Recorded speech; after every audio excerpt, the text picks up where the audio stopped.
Hello, America. I hope you're doing well.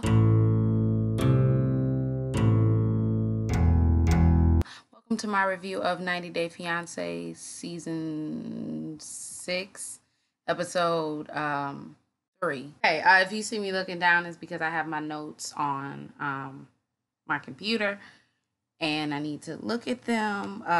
Let's hope this review is not too long. I will be reviewing Real Housewives of Atlanta. That will be up tomorrow. Then T.I. and Tiny will be up on Tuesday. Yeah. Anyway, in the last review, I called Fernanda Larissa, and that wasn't right. I just didn't know that girl's name, and I'm a horrible YouTuber. I'm so sorry. We see Ashley and Jay. Ashley is meeting Jay's father. His nickname is Skins because he gets all the ladies. I think they're leaving the next day. And, he just want to say goodbye to his father. Jay says in the confessional Jay says that his mother and his father split up. And even though his father wasn't around, he still gave good advice. His father was running around Jamaica. He was running around Jamaica, but you couldn't run and say hi to me. I'm confused. You couldn't run and say hi to your kids. I don't understand how you running around someplace and you can't even run and see your kids. That makes no sense to me, okay? But anyway, they up here dapping and shit. You know what they call your Skins, I'm that nigga basically. I get a lot of girls. Jay says in his confessional, they call you something. I can't pronounce it, so I'm not gonna pronounce it. And that's, that means that you get all the girls. And he's like, he's a good guy, but I don't want to be like him. I want to be better than him. And I'm like, you're scamming this lady. I mean, I don't know. Maybe he loved her, but I couldn't see it. Like, he just so young. Like, how old is Jay? 20? I think Jay is 20 and she like 30 something. Like, with 2 small kids that she has yet to bring up. I guess he noticed she got kids. I'm so confused. I'm so confused on that whole kid situation. Anyway, so next we see them. They're at the airport. His whole family is there. His mother is in the States on a work visa, if I'm not mistaken. So it's his father, his sister, some kids. I don't know who these kids are, but his kids. He gives everybody a hug. He's like, I love y'all, I'm about to, go on over to America.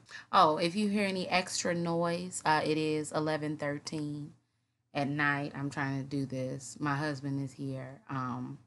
The window is not open this time, but hey, life's life. They come to America. They had like 6 suitcases, and I'm like, do you need 6 suitcases? He come out with the button-down shirt on and the gold chain, and I'm like, really? Really? They get in the car. He's like, it's freezing. They live in Baltimore. I didn't know that she lived in Baltimore, Maryland.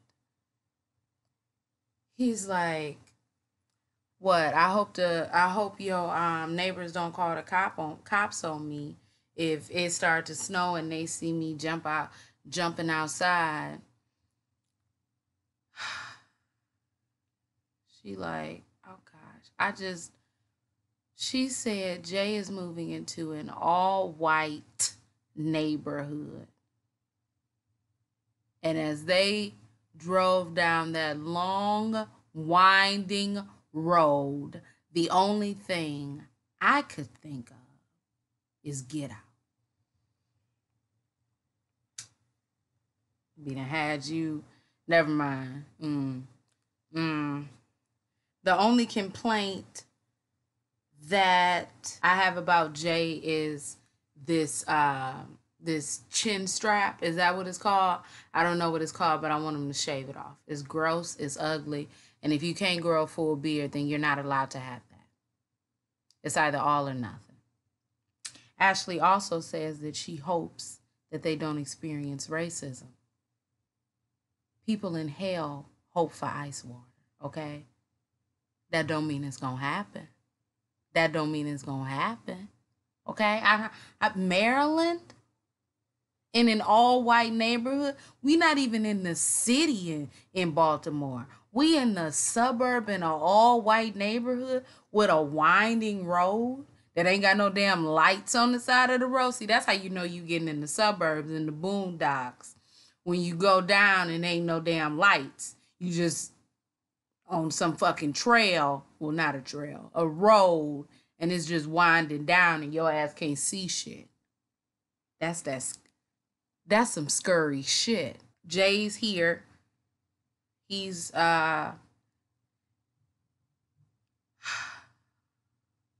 they haven't discussed how Jay is gonna support himself and her and the kids. They haven't discussed, I don't know. Who knows? Whatever. Moving on, we see Steven. Steven is the white boy. And that should be like, no, seriously, like that should be enough description. Steven is the white boy who made a dumb decision and is going to Russia to see the birth of his son by a Russian girl who he only knew for a couple of months. She's been pregnant longer than they've known each other, than they saw each other in person. That makes no sense. Anyway, Steven gets off the plane. He's in the airport or in the train terminal, wherever that man is, walking around asking not the operator. What is that person called? I'm gonna call her a train attendant because I can't remember what they normally call. He asking the train attendant, where am I supposed to go? She like, nigga, I don't speak English. What? He said he knows 3 words in Spanish. And I don't understand why the majority of these people think that you can just travel to an entire different country and just know 3 words. Come to America and know 3 words. Your ass is gonna get swindled, bamboozled, led astray. I'm fucking confused. He is taking a 7-hour train ride to Moscow, if I'm not mistaken. He said he did not see a future with Olga until she said that she was pregnant. And I do not understand why people think it is okay to be in a relationship just because you have a baby. That's not the way. Olga, you know, she seemed like a nice girl. She's 20 years old, same as Steven. She's had a rough past. I think she was in foster care. She lives by herself, I think. I think she lives by herself. She was the only, she picked him up by herself. Yeah. She's in college. She didn't have baby stuff at the house. He brought a little bit of baby stuff, but really like things that he bought. One thing he bought her was the thing that you drape over yourself when you in public and you breastfeeding. Nigga, that is not a primary necessity, okay? I'm sounding like T.I. out here. That's not a primary necessity. You're buying things that are secondary options or luxuries when you need to have come over there with a car seat, or I don't know if she has a car. I don't know what babies need, but I'm not pregnant nor expecting one, okay? You need to go on Google. I swear, do you not know that Google exists? I've never even been around a baby, so I don't know. I don't know what the cost is to raising an entire baby. Have you raised half of a baby before? Like, I'm confused. She in college, she ain't got shit. This man says he spent his money getting here. He's supposed to be here for 2 months, and he don't have any savings. I'm trying to figure out, how does that add up? Where's his money coming from?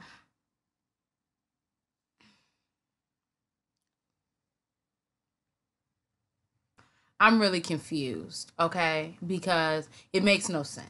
It's illogical.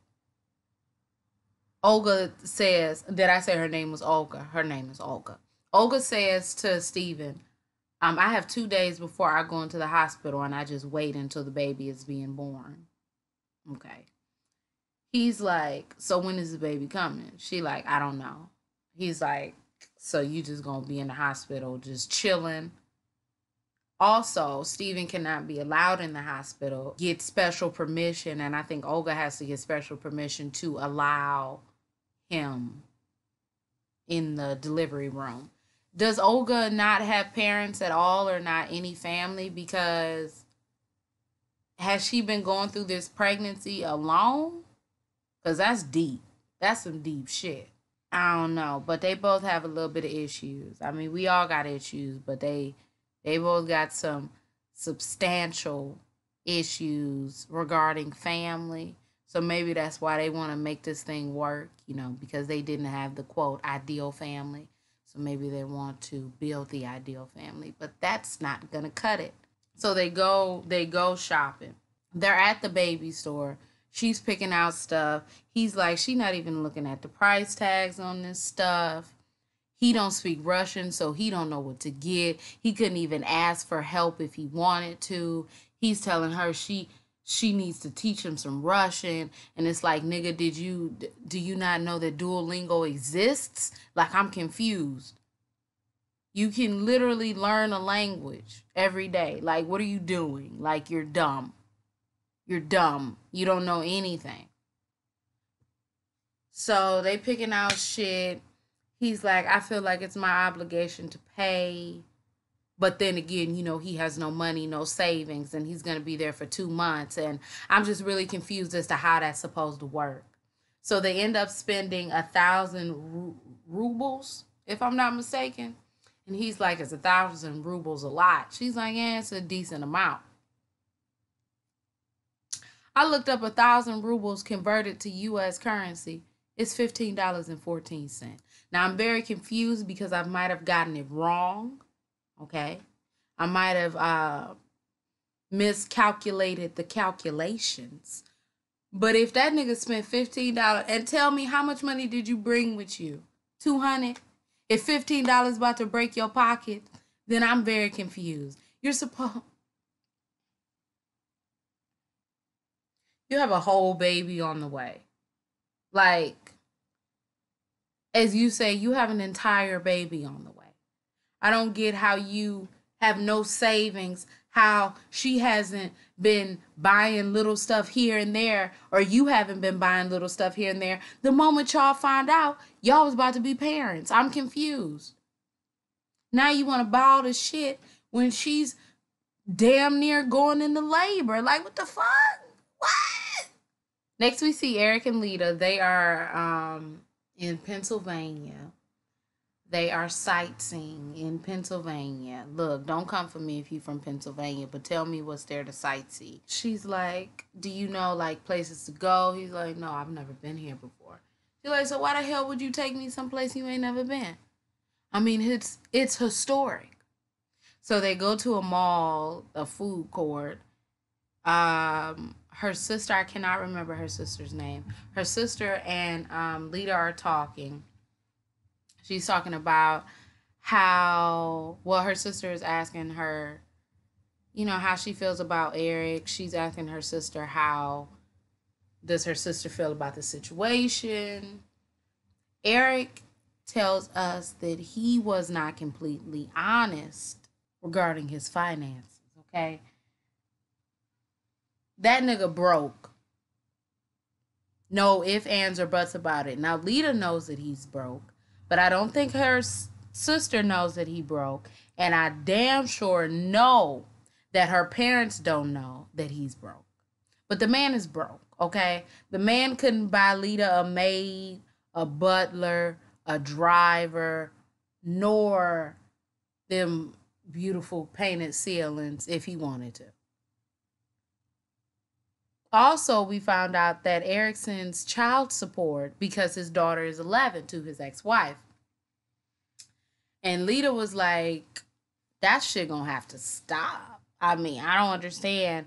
I never got child support from my ex-husband for my son, so I'm confused as to why you sending money. Like, if that's gonna cut into me and Alejandro, is that his name? Alejandro? Her son. If that's gonna cut into me and my son's money, you gonna have to cut it.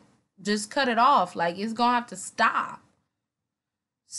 But that's not gonna happen because that's a court ordered, you know, payment. So I really feel like you just dropped the ball, Leida. I mean, I know you want to get to America, but there had to be richer men, more attractive men. Eric comes back to the table. That nigga has bought one Philly cheesesteak for all four of them. And I guess it was a big cheesesteak, but just the audacity that you think that I want to share my food with you. I want you to put your fingers on something that I'm about to eat. The audacity. Next, we see Eric and Leida and her sister and Alejandro. They are at the airport, New York, LaGuardia. I think that's what it is. They are waiting for Leida's parents to come. Leida's parents get there with some tall nigga. I don't know who the big nigga was, but he was somebody. And Leida's father and Eric are just shaking hands for what seems like the longest time. So oh yeah, and Leida told Eric that you need to impress these people. There is no ifs, ands, nor buts about it. You need to impress these people. So they get in the car, he loads up everything, and then they get on their way. They get in the car, he loads up everything, and they get on their way. He backing out and he rolls over the curb. Leida like, why would you do that? He like, this is what these cars is made for. Okay. But also the curb is made to not go up on it. So I don't really know where your logic is coming into, but there's a difference between off-roading and driving on a curb. So I don't know. I don't know. Now, what I do know, Eric and Leida information, I did not write it down. I do not have it. So if I'm lying, I'm flying. But, you know, if they had more, then it must not have been interesting enough for me to even write it down. So that's all I'm saying. Is it my fault for not paying attention, or is it their fault for not being interesting enough? Moving on, we see Colt and Larissa. Colt and Larissa are easily becoming my favorite couple, only because the fuckery is so intense that it just, it's something of beauty, of wonder, you know.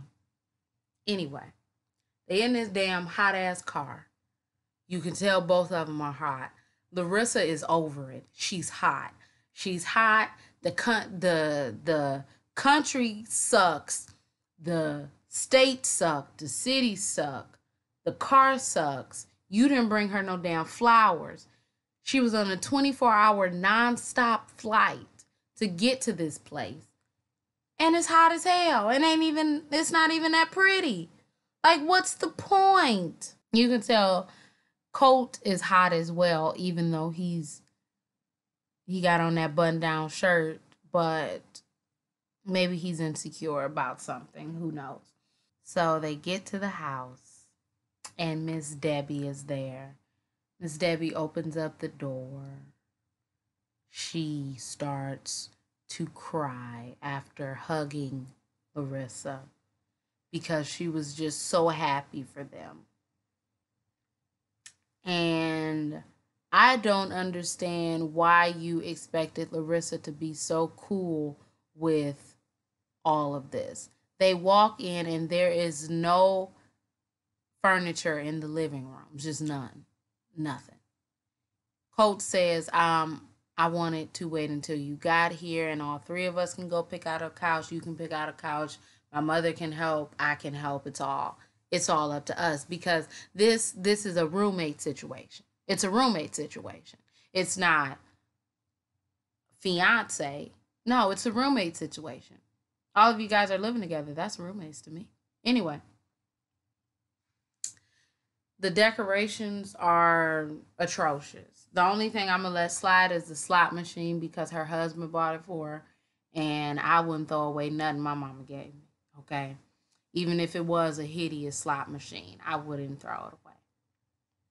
But they have like Native American heads laying around and all that other stuff, and I got a side eye the fuck out of that. What's going on there?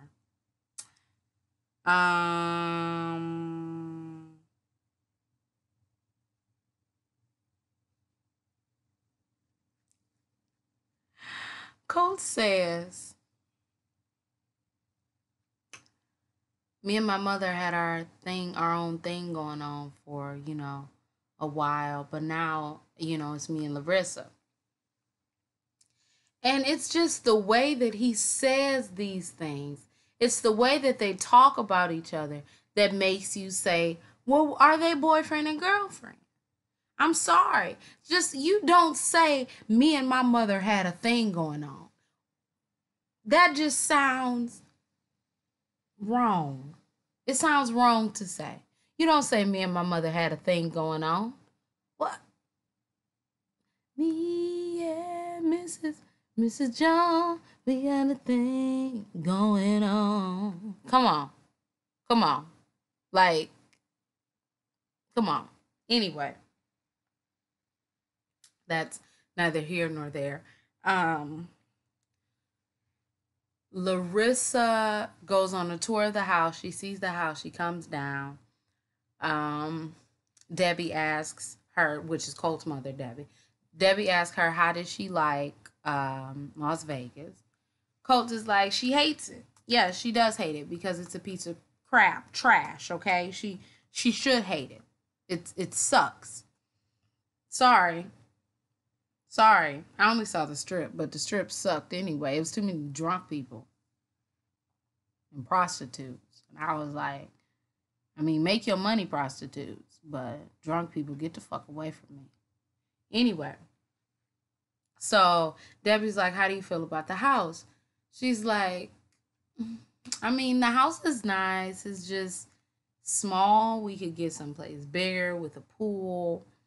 She like, what about this damn slot machine? And that's when Colt was like, well, my father gave it to her. She's like, okay, I'm sorry. Debbie's like, no, I just want to make it, feel like it's your home. Whatever you want to change, it's fine. It's fine. Except for the slot machine, it's fine. I do think that Larissa was very blunt in what she was saying. I don't think that she should not have been blunt because, I mean, it is like too small and it's so cramped and it's just like, you can't do anything. Your mother probably stay right next door. How you gonna even have sex with your mama right next door? It's just like, come on. Anyway, sorry. So Debbie is like, I made some beef stew. Larissa's like, I'm not hungry. I'll eat when I feel hungry. Colt and his mother both get this like really offended look on their face. And she's like, you don't have to have beef stew. I have other things. She's like, no, I just, want to go to the room. So I think she goes to the room. Colt is offended because he's like, why couldn't you just eat with us? But I'm not hungry. Like, I don't want to eat. Larissa says, I was on a 24-hour nonstop flight. I just want time to relax. And also she needs time to take in the fact that she's living with you, your mommy, cookie dough, and sugar. So it's really, it's gonna take some time to adjust because that's just, there's only so much a girl can take at once. And I think Larissa's pretty much reaching her limit. So the next morning, Larissa gets up. She wants to kind of make it right. She gets up and she makes breakfast. Colt says he doesn't know how his mother will feel about it because she usually makes breakfast. And I'm like, that's another reason to move out. There is no, you know, oh, well, my mommy makes breakfast, so she's going to be mad. Like, you're 33 years old. Come on. So she makes breakfast. I don't know what the hell she made. Some eggs. I guess like breakfast sandwiches. Um, Larissa's like, go get your mother. He's like, I'm ready to eat. She like, no, you need to go get your mother. Debbie comes downstairs. Debbie is pleased with the meal. There was something in the blender, and I'm like, is that the world's loosest smoothie, or is that just milk? Because either way,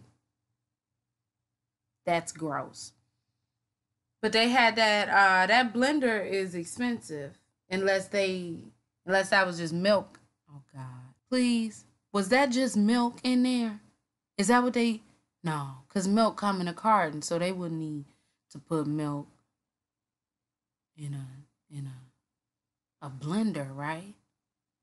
Oh God, please don't tell me they put milk in that blender.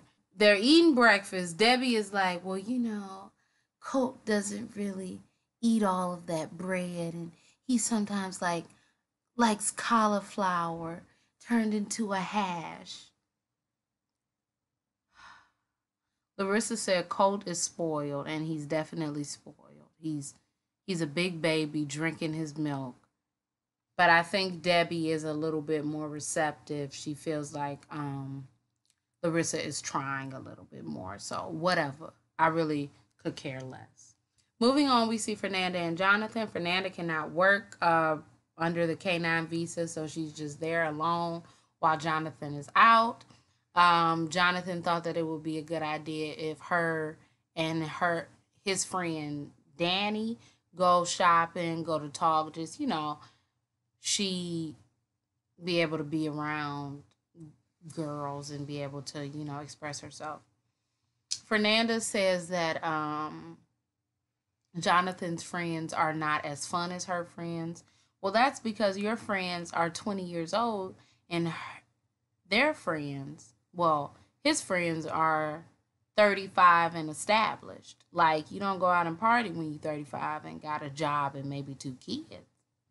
So, of course, like, you 19 years old, girl, I'm still trying to figure out why you trying to do this. But anyway, Danny and Fernanda go out.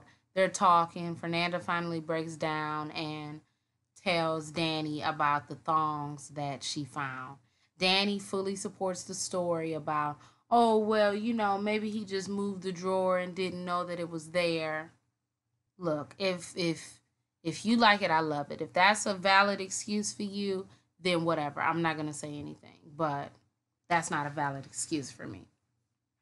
So she's crying. She's just like, I feel so alone. I don't want to feel like I'm making the wrong decision, but sometimes you want to believe in somebody, but you always have that doubt and the thinking that the worst will happen. So Danny's like, I like you. I would give you a heads up if he was a horrible person. Excuse me? That doesn't make me feel better that you would give me a heads up if he was a horrible person. That doesn't make me feel better that you say that I like you and I give you the heads up. I don't think that, and another thing, I don't think that Fernanda should even be discussing her issues with his friends, even though she says she can't discuss it with her friends and family because they're going to be disappointed in Jonathan. And honestly, you should be disappointed in him too and just let that nigga go. Next, we see her on FaceTime or on Skype with her mother, her sister, and her brother. She's like, her mother is young and she works a lot, so she took care of her brother and sister a lot. She's going to miss him. She's going to miss her brother the most. Her family cannot make it to the wedding. The wedding is going to be in Chicago because Jonathan's family is in Chicago. I think the best thing for you to do is tell Jonathan that you need another wedding in Mexico. And I mean, shit, if y'all make it to a wedding by next week promos. She gets off the phone with her family. She's extremely, upset, crying. She's 19 and I really don't feel like she should be going through this, especially with a man who's so much older. She said to his friend, he's lived a life, he's had a past, he's had, past relationships, all of that. I haven't done any of that. And it's just like, girl, I just, don't do it. Don't do it. She losing her family and gaining an old man in return. And it's just like 19 to like 35 or however old that nigga is. Last but not least, we have Asuelu and Kalani. Asuelu's voice is still fucking with me, okay? The baby, he's changing the baby. The baby is still like, I don't really know you, but maybe if you stick around for a couple of weeks, I might know you. Kalani's mother comes in there. She takes the baby. Kalani and Asuelu are going to have just, a quiet little day. They go to the beach before the night when they meet the rest of Kalani's family, her sister and her father. So they're on the beach. Kalani is just like, tell me how you feel. He's like, I'm nervous to meet your family because I know that they hate me. I don't know how long they're going to hate me, and I don't want them to hate me this whole time that I'm here. He starts to cry, and I thought that it was genuine. I really hope that this nigga is not taking us all for a ride, because if he is, and he's the world's best actor, okay? He started to cry. He was like, I just want to do right by my family. I want to do right by you. I don't know if they don't like me because they think I'm too young or whatever, but I want to be here for my son. I want to apologize to your father for getting you pregnant and, without even knowing him or your mother. I just want to make things right, and I promised myself that I would, and that's what I'm going to do. So Kalani and Asuelu are really going to remind me of Pedro and Chantel from, I think, last season of 90 Day Fiance. This was 90 Day Fiance Happily Ever After. Although Chantel lied about how Pedro was here, the situation is still the same. He came under shitty pretenses. Like, y'all already have a whole baby. And now you expect your family to, accept him. And then you told your sister that he cheated on you. Somebody in the comments said, you lied to her. Why are you lying to your sister? Don't lie to her. Now your sister had Asuelu for what? So they go back to the house. The hater brigade walks in, the sister and the father. And Asuelu and the father, Asuelu greets the father in their native language they speak. And I think I just really think that it might be better because maybe he'll have a level of respect that you have for your, elders, especially since y'all the same nationality. I would think that this will be good. I just hope. Okay. I just hope. So they're sitting at dinner. It's a little bit tense. It's awkward. Not Asuela. Kalani's father asks him how he's gonna step up. If you disrespect my family, I'm gonna murder you. And I don't put it past him. He gonna fuck that nigga up. You do one thing wrong, I could see him just fucking your whole life up. Like, he's like, do you love my daughter? Do you feel like it's like a rushed ceremony? Asuelu is like, well, I wouldn't come if. And I thought it was like a little bit of a flippant answer, but it's just like, nah, nigga, I'm not here for no bullshit. I'm here for my son. I'm here for your lady. Well, my lady, your daughter. I'm just here to make this shit right, okay? He's like, I didn't go to school, but I do have some construction experience. And I don't know what the father does, but the father strikes me as a man who has his own business. So if you got your own business, just give this man a job. Her sister, Kalani's sister, is over there. She hates Asuelu because Kalani said that Asuelu cheated on her. Also, she's like, I was his father. Yeah, I was his father for the last 5 months when Asuelu wasn't there, and I just feel it's making me angry that this man is just coming in, taking him, and trying to be his father. Well, that is his father. Asuelu is the baby's father. And it's better for him to try to attach himself to the baby than look at the baby and be like, I just feel like Kalani did herself a disservice saying that Asuelu cheated on her if they were supposedly broken up or something. Or not exclusive. It makes no fucking sense to me. Her father said to Asuelu, they sell you milk and honey to get here. But the thing is, they don't tell you that the milk is expensive and the honey isn't sweet.